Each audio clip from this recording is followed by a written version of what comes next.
Bem, gente, agora vamos verificar a nossa primeira lei que vai estar associando esses valores à nossa função do primeiro grau. É uma das funções que a gente mais utiliza aí no curso de Ciências Econômicas, na parte da matemática, tanto na matemática quanto na estatística. Ela vai ser muito recorrente. Então, ela vai ser uma função polinomial, que a gente vai ver nas próximas aulas, só que ela é de grau 1.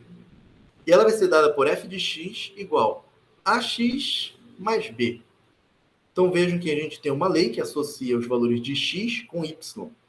E vai ser dada por uma função ax mais b, que a gente chama também de uma função linear. Porque ela é uma função de uma reta, de uma linha. Claro que aqui a gente espera que o a seja diferente de zero. Gente, se o a aqui for igual a zero, isso implica dizer que esse f de x é igual a b, porque tudo isso aqui vai para zero. Então a gente cairia o quê? Numa função constante. Então, para não cair numa função constante, a gente espera que esse a seja diferente de zero. Tá? O que a gente tem aqui para representar essa nossa equação da reta? A gente pode estar escrevendo como y igual m vezes x mais b. Gente, esse m aqui é a mesma coisa desse a, tá? A gente só representa aqui como m, só porque a gente está fazendo uma equação da reta.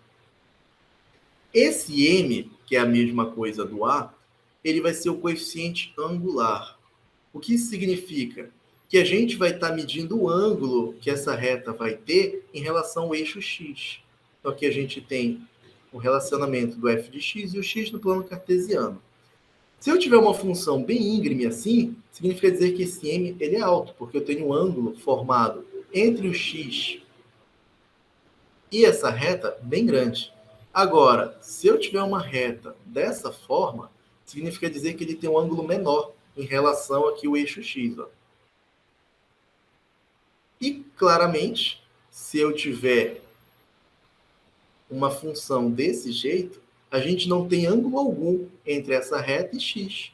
Se a gente não tem nenhum ângulo, é porque a gente tem que o a é igual a zero. Ou, nesse caso aqui, o m é igual a zero. E a gente cai numa função constante. Tá certo? Então, o m ele vai ser o coeficiente angular. Ele mede essa inclinação da nossa reta. Quem vai ser o b aqui?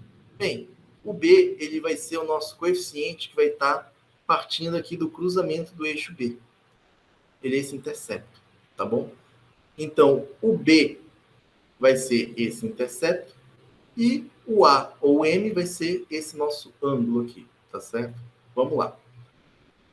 Então, o coeficiente angular m, que passa pelos pontos, vamos supor, os pontos x1, y1 e x2, y2, lembrem que uma reta, ela sempre vai passar o quê? Por dois pontos. Passam uma única reta. Por isso que a gente está colocando aqui, por exemplo, dois pontos. x1, y1 e aqui um x2, y2. Então, essa inclinação que a gente vai ter aqui, essa inclinação m, vai ser dada pela variação de y dividido pela variação de x. E a gente vai ver lá na frente, isso aqui nada mais é do que uma taxa de variação, tá, gente? Lá nas próximas aulas. Vocês já aprenderam lá na matemática do ensino médio que a variação de y nada mais é do que y2 menos y1. E a variação de x, x2 menos x1. Isso aqui é uma medida de variação. Então, a equação dessa reta, que vai passar por esse ponto, ela vai ser dada por y menos y1 igual a m, que multiplica x menos x1. Então, se eu der para vocês dois pontos, vocês conseguem estar encontrando essa equação da reta, que estabelece o relacionamento entre x e y. Vamos ver como isso funciona. Então, exemplo. Encontre a lei, ou seja, essa associação da função no primeiro grau de f, tal que eu tenho uns pontos informativos aqui. Ó. O f menos 1 igual a 2 e o f3 igual a menos 2. Daqui a gente pode tirar, lembrem que a função é f de x igual a y. Então, dessa informação, eu posso dizer que eu tenho um x1 igual a menos 1 e eu tenho um y1 igual a 2. Desse outro relacionamento, o f de 3 igual a menos 2. Então, eu tenho um x2 igual a 3 e eu tenho um y2 igual a menos 2. Por isso que eu posso estar tendo essa representação como sendo o ponto 3, menos 2, e esse outro aqui, o ponto menos 1 e 2. Muito fácil da gente poder estar percebendo isso aqui, tá, gente? Então, dada a fórmula do coeficiente angular, o m, ele é dado pela variação de y dividido pela variação de x. Lembrem que aqui já é da fórmula esse menos, tá? Então, tenham um certo cuidado na hora de substituir. Quem é o nosso y2? O y2 é menos 2. Então, está aqui a substituição do y2 igual a menos 2. Menos o y1. O y1 é igual a 2. Então, fica menos 2.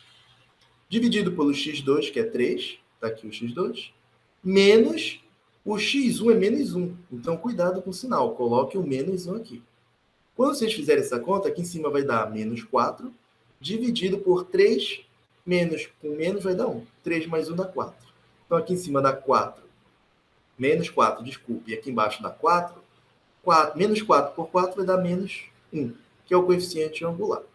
Agora, a gente pode estar encontrando aí a equação da reta, dado que a gente conhece o valor de m. Então, a equação que eu passei para vocês no slide anterior, para a equação da reta, e basta a gente substituir os pontos que a gente tem. O y1, a gente já viu que ele é igual a 2, só que aqui a gente tem o menos da fórmula. Então, aqui vai ficar menos 2. O m, que a gente já encontrou, é igual a menos 1. E a gente tem x menos o x1. Lembre que o x1 é menos 1, então a gente tem que lembrar de fazer o joguinho de sinal. Permanece aqui essa conta do lado da esquerda, y menos 2. E aqui o que a gente pode fazer? Esse menos 1 vai multiplicar esse x. Então ele vai ficar menos x. Menos com menos vai dar mais, fica 1 positivo. Mas ele multiplica com esse menos 1 aqui fora e ele volta a ser negativo. Agora, um pouquinho só de matemática, né? Joga esse menos 2 para o outro lado, ele vai ficar como? Y vai ser igual a menos x, menos 1 mais 2. Ou seja, agora a gente pode estar fazendo a continha menos 1 mais 2, vai ficar igual a 1. Ou seja, a nossa função, dado por esse relacionamento desses dois pontos, vai ser uma função linear igual a menos x mais 1. E o gráfico dessa função, vocês podem estar fazendo. Quem tiver um pouquinho mais de habilidade pode estar utilizando o Excel para fazer esses gráficos, tá, gente? Não é nada muito complicado. E tem vários aplicativos para celular que constroem gráficos matemáticos, que basta vocês jogarem aquela função f de x igual a menos x mais 1. Tá? Vocês podem estar encontrando esse gráfico da função. Aqui a gente tem os dois pontos que foram fornecidos inicialmente para a gente. E com a equação da reta, a gente conseguiu fazer a reta que passa entre eles dois. Então, a gente tem algumas observações. A reta é inclinada com coeficiente angular m e interseção no eixo B, no eixo y, dado por B. Então, a gente tem essa inclinação aqui, que é menos 1, porque ela vai ser uma reta decrescente, tá bom? Vejam que a inclinação, o m, é igual a menos 1, isso significa dizer que aquele nosso a, que é igual a menos 1. Então, ele tem inclinação, mas por ser negativa, é uma inclinação decrescente. Ah, professor, teria como eu verificar isso que é decrescente? Tem. Basta vocês pegarem essa função aqui, atribui um x1, por exemplo, igual a 1, e depois um x2 igual a 4. E verifiquem para mim, como exercício, se de fato ela vai ser uma função decrescente, ou seja, o f de x1 tem que ser maior que o f de x2. Façam essa aí, tá bom? Então, a gente vai ter uma função com taxa de variação m. Lembre que eu falei que esse coeficiente angular seria uma taxa de variação. Vai ser constante e diferente de zero.